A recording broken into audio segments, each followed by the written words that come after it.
Hi hello welcome to our channel. నేను మీ సిరి. ఈరోజు మనం చెప్పుకోబోయే కథ ప్రియాని దాన్ని పార్ట్ 120. ఇక కథలోకి వెళ్ళిపోదాం.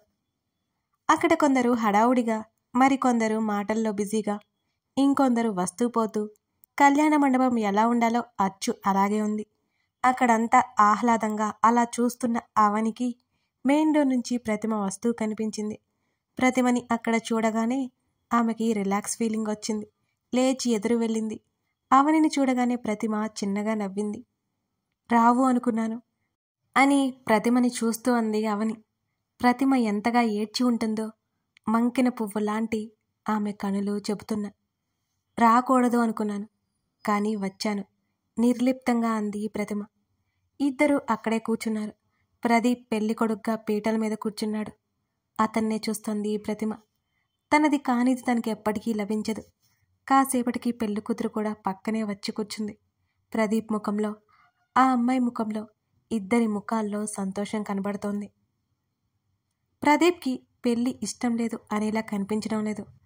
ఆ అమ్మాయి గురించి అవనికి చెప్పిన అన్నిసార్లు ఆ అమ్మాయి మీద ఇష్టంగానే ఉన్నాడు అతను. అనన్య వెడ్స్ ప్రదీప్ కొబ్బరి బొండ మీద అందంగా రాసిన అక్షరాల మీద ప్రతిమ చూపు పడింది. తన ప్రేమ ప్రదీప్ని కదిలించలేకపోయింది. తప్పు అతనిది కాదు, తనదే అనుకుంది ప్రతిమ. ఒక్కడంటే ఒక్కటిసారి కూడా తన మీద అతనికి ఏ ఫీలింగ్ కలగలేదు. కేవలం స్నేహితురాలుగానే చూశాడు. అంత మంచివాణ్ణి చేసుకునే అదృష్టం తనకే లేదు. ప్రతిమ కళ్ళు తుడుచుకుని చిన్నగా నవ్వుతూ వాళ్ళనే చూస్తోంది. వాళ్ళిద్దరూ సంతోషంగా ఉండాలని మనస్ఫూర్తిగా కోరుకుంది ప్రతిమ. ప్రదీప్ అనన్య మెడలో తాళి కట్టేశాడు. అందరూ అక్షింతలు, ఆశీర్వాదాలు వాళ్ళ మీద ముత్తెపు జల్లుల్లా చేరిపోయాయి. పెళ్లి జరిగేసరికి మధ్యాహ్నం దాటిపోయింది. భోజనాలు చేశారు అక్కడే. ఆ తర్వాత ఫోటోషూట్ ఉంది. సాయంత్రం ఎప్పుడో అనన్యని పరిచయం చేశాడు ప్రదీప్. తాము తెచ్చిన గిఫ్ట్లు ఇచ్చేశారు అవని, ప్రతిమ. ప్రదీప్ బలవంతంతో ఫోటోలు దిగారు. వాళ్ళిద్దరూ ప్రదీప్ కుటుంబానికి ముందే తెలుసు కాబట్టి వాళ్ళిద్దరినీ వెళ్ళనివ్వలేదు కుటుంబ సభ్యులు. లేకపోతే వెంటనే వెళ్ళిపోవాలని అనుకుంది ప్రతిమ. వాళ్ళిద్దరి చేతిని పట్టుకుని కంగ్రాట్స్ చెప్పి అక్కడి నుంచి మౌనంగా బయటకు వచ్చేసింది ప్రతిమ. ఆమె మనసులో జరుగుతున్న సంఘర్షణ వాళ్ళకి తెలియనిది కాదు. అవని కూడా మరోసారి ప్రదీప్కి అతని కుటుంబానికి చెప్పేసి వీలు చూసుకుని తన ఇంటికి రమ్మని అక్కడి నుంచి దిగింది. ప్రతిమ అప్పటికే బయలుదేరి వెళ్ళిపోయింది. అవని కారులో కూర్చొని కిటికీకి తల ఆనించింది. ప్రదీప్ పెళ్ళి అయిపోయిందని సంతోషం, ప్రతిమ ప్రేమ ఓడిపోయిందనే బాధ రెండూ ఆమెలో సరి సమానంగా ఉన్నాయి. కానీ తనైనా ఏం చేస్తుంది? అప్పటికి ప్రదీప్కి చెప్పింది ప్రతిమ గురించి ఆలోచించమని. అసలు అలాంటి ఫీలింగ్ లేనప్పుడు ఎలా పెళ్లి చేసుకోమంటావు అని అతను అడిగాడు. ఆ మాటకి అవని సమాధానం ఇవ్వలేదు. అతనికంటూ వ్యక్తిగత అభిప్రాయం ఉంటుంది కదా. ప్రతిమ విషయంలో ప్రదీప్ అవన్నీ మనసులో పెట్టుకోకపోవడం ఇంకా అతని గొప్పతనం అనిపించింది. నిజానికి రిషి కూడా అంతే అన్నాడు. అదే తను అతన్ని పెళ్లి చేసుకోకపోయి ఉంటే ఏ హక్కుతో అతని ప్రేమను పొందాలని చూసేది? తన దూరంగా వెళ్ళిపోతుంది తప్ప అతనికి దగ్గర అవ్వలేదు. ఆ పెళ్లి బంధం తనని ఇంకా ప్రోత్సహించింది. అతని ప్రేమ కోసం తను ముందడుగు వేసేలా ఇంకా ఇంకా ధైర్యం నూరిపోసిందేమో. మెడలో ఉన్న మంగళసూత్రాన్ని ఒకసారి చేతుల్లోకి తీసుకుని పిడికిట పట్టి అలాగే ఉండిపోయింది కొన్ని క్షణాల పాటు. డ్రైవర్ కారు ఇంటి ముందు ఆపిన విషయం కూడా గుర్తులేదు అవనికి. అతను పిలవడంతో ఉలిక్కిపడి కారు దిగింది అవని. మేడం, నేను ఇంటికి వెళ్ళిపోతున్నాను, అవసరమైతే కాల్ చేయండి అంటున్న డ్రైవర్ మాటలకు తలాడించింది. అవని ఇంట్లోకి నడుస్తూనే రిషికి ఫోన్ చేసింది. రిషి కాల్ లిఫ్ట్ చేశాడు. బ్యాక్ సైడ్ ఉన్నాను, రమ్మని చెప్పాడు. లోపలికి వెళ్ళగానే ఇల్లంతా నిశ్శబ్దంగా ఉంది. తలుపు మూసి వెనుక వైపుకి వెళ్ళింది. రిషి స్విమ్ చేస్తూ కనిపించాడు. అతన్ని ఆశ్చర్యంగా చూస్తూ దగ్గరగా వెళ్ళింది అవని. ఇప్పుడేంటిలా అని అడిగింది ఆమె. అప్పటికే సన్నటి చీకట్లు వెలుగు మీద వాలిపోయాయి. చంద్రుడు అప్పటికే వచ్చేసినట్టు ఏదో పాక్షికమైన వెన్నెల వెలుగు. రిలాక్స్ అవుతున్నాను. నీళ్ల మీద వెనక్కి వాలి ఉన్న అతన్ని చూసి అవని నవ్వుకుంది. గట్టు మీద ఉన్న అతని ఫోన్ తీసి కుర్చీలో పెట్టింది అవని. సరే, చీర మార్చుకుని వస్తాను అని ఆమె వెళ్ళిపోతుంటే, తర్వాత వెళ్దువులే, ఆగు. అతని మాటలకు వెనక్కి తిరిగి చూసింది అవని. అతను రమ్మన్నట్టుగా చూడ్డంతో భుజాలు కదిలించి కాళ్ళు నీళ్ళల్లో వేసి గట్టు మీద కూర్చుంది. ఆమె పాదాలు ఆ నీటిలో మరింత తెల్లగా కనబడుతున్నాయి, అచ్చు నీలాకాశంలో మబ్బు తునకల్లాగా. అయినా ఇంత పెద్ద స్విమ్మింగ్ పూల్ ఎవరైనా కట్టుకుంటారా? పూలా, సముద్రమా? అవని అతన్నే చూస్తూ అడిగింది. నాకేం తెలుసు, నీలాంటి మహానుభావులు అంటారని అతని మాటలకి నోరెళ్ళబెట్టి చూసింది. అంటే? ఒక్కింత ఉక్రోషంగా అడిగింది అవని. చూడ్డానికి జానడున్నావు, అందులోని స్విమ్మింగ్ రాదు. ఈ 2 క్వాలిటీస్ నీలో ఉంటాయని తెలియక ఇది ఇక్కడ ఏర్పాటు చేయడం జరిగింది, అతడు డ్రామాటిక్గా అన్నాడు. అవి 2 నా తప్పు కాదు అని అంది అవని. కాకపోవచ్చు, కానీ స్విమ్మింగ్ నేర్చుకోవాలి. ఎప్పుడు ఎలా ఉంటుందో ఎవరికీ తెలియదు. అతడు స్విమ్ చేస్తూ ఆమె దగ్గరకొచ్చాడు. ఆమె ఏం మాట్లాడలేదు. తనకేదైనా నేర్పడానికి తన తల్లిదండ్రులు ఉంటేగా. చిన్నగా నవ్వి ఊరుకుంది. ఆమె చేతిని ముందుకు పెట్టాడు. నేను రాను బాబు, నీటిలో మునిగిపోతే అంతే సంగతి, నాకు భయం అని అవని 2 చేతులు ఒడిలో పెట్టుకుంది. వాటర్ అడ్జస్ట్ చేశాను, నువ్వేం మునిగిపోవులే అని అన్నాడు ఆమె చేతిని పట్టి లాగుతూ. నన్ను ఇందులో ముంచాలని ఫిక్స్ అయ్యావా ఏంటి? నేను రాను అంటే రాను, నాకు చచ్చేంత భయం. అవని కేకలు పెడుతుండగానే అతను నీళ్ల లోపలికి లాగేశాడు. అవని కీచుగా అరుస్తూ అతని మెడ చుట్టూ భయంగా చేతిలో వేసింది. ఆమె పాదాలు కింద ఫ్లోర్కి తగులుతున్నాయి. నీళ్లు ఆమె భుజాల వరకు మాత్రమే వచ్చాయి. అవని మెల్లిగా కళ్ళు తెరిచి గమనించింది, తను మునిగిపోలేదు. గుండెల మీద చేయి వేసుకుని ఊపిరి తీసుకుంది ఆమె. ఎంత భయపడ్డానో తెలుసా? కళ్ళను పెద్ద పెద్దగా చేసి అతన్నే చూస్తూ అంది అవని. నేనుండగా నీకెందుకు భయం? అతను కళ్ళు ఎగరేసి మరి కాస్త లోపలికి తీసుకెళ్ళిపోయాడు ఆమెని. అవని మునిగిపోలేదు కాబట్టి నిశ్చింతగా ఉంది. చీకట్లు పూర్తిగా నగరాన్ని కమ్మేసినట్టు ఉన్నాయి. మసక వెలుతురు కూడా గాఢతని సంతరించుకుంది. పౌర్ణమి రోజులు కాబోలు ఆ చీకటిని చీల్చుకుని వెన్నెల విరగగాస్తోంది. పూల్ గోడలకి పైన ఇరువైపులా లైట్లు వెలిగాయి. అప్పటికప్పుడు జరుగుతున్న ఆ మార్పులని అవని కళ్ళు విప్పార్చుకుని చూస్తోంది.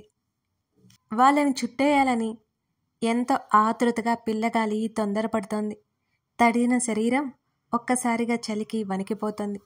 అదే ఆశ్చర్యంతో అతని వైపు తల తిప్పి చూసింది అవని. ఆమె చూపులు ముందుగా అతని ముఖం మీద చేరాయి. అతని జుట్టులో నుంచి నీటి చుక్కలు అతని ముఖం మీదకి పాకి అతని ముక్కు గుండా ఆమె నుదురు మీద పడుతున్నాయి.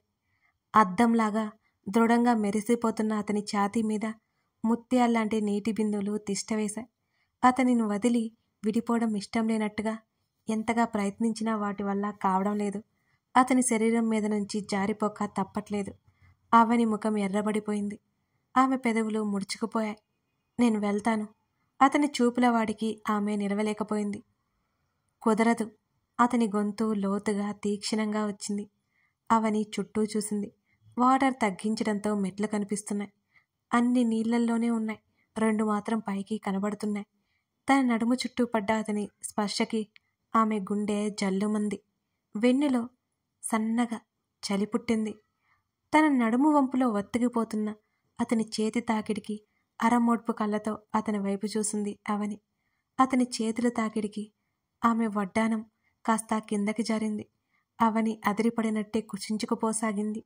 తన నుంచి దూరంగా జరుగుతున్న ఆమెను మరి కాస్త దగ్గరికి లాక్కోవడంతో వచ్చి అతనికి అతుక్కుపోయింది.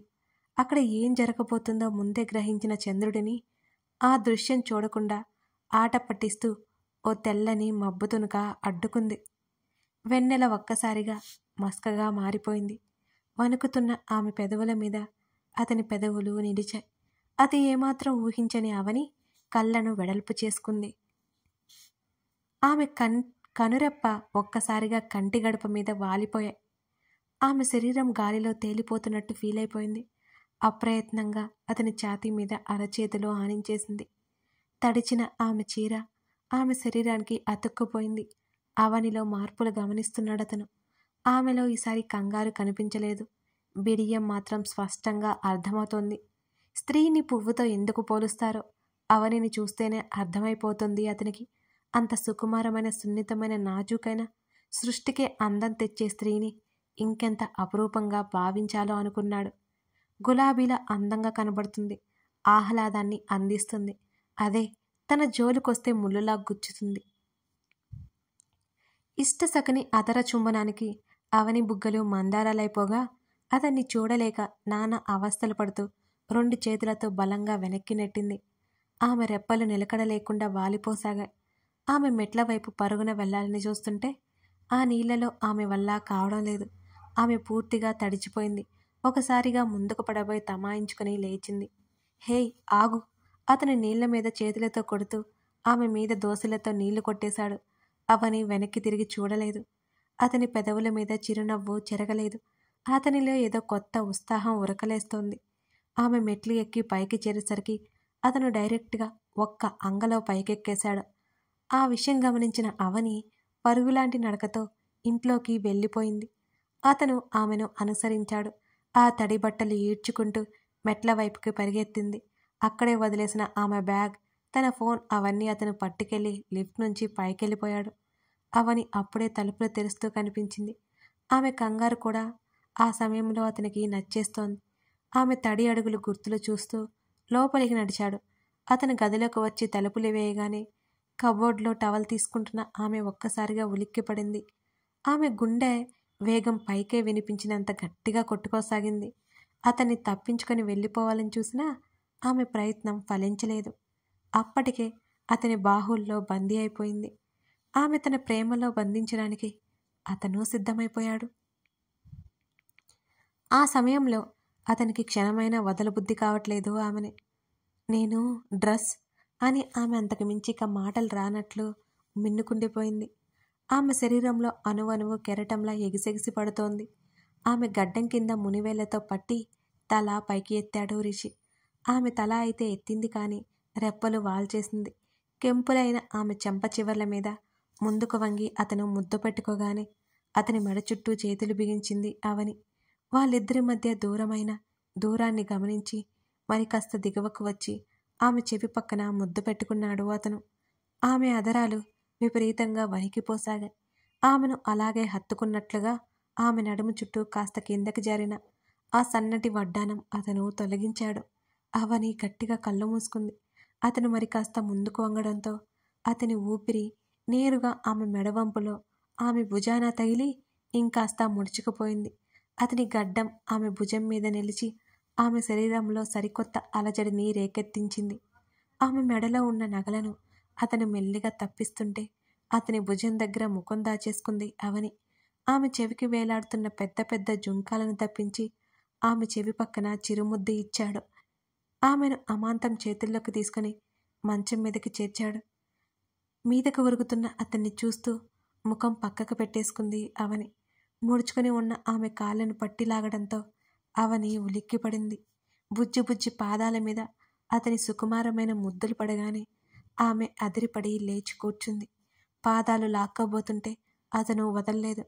ఆమె మోకాళ్ళ మధ్య ముఖం దాచేసుకుంది. తల ఎత్తి చూడాలంటే ఆమెకు చచ్చేంత బెడయంగా ఉంది.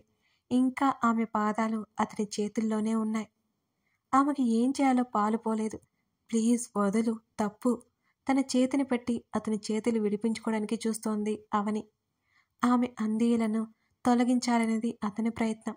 అవి ఆమె నుంచి దూరంగా రాను రాను అని మారం చేస్తుంటే మునిపంటితో వాటిని తప్పించి తీసివేశాడు. అతని పనులకి ఆమె మనసు బిడియంగాను, భయంగాను, గర్వంగాను, సంతోషంగాను, మరికొన్ని భావాల సమ్మేళనంలా తెలియని భావంతో ఉక్కిరి బిక్కిరైపోతోంది. కథ కొనసాగుతోంది. కథ మీకు నచ్చితే లైక్ చేసి మీకేమనిపించిందో కామెంట్ చేయండి. మీకు ఈ ఎపిసోడ్ నచ్చిందనే అనుకుంటున్నాను. Waiting for Avani Rishi new love journey. Thank you for watching this video. Next ఎపిసోడ్తో కలుద్దాం.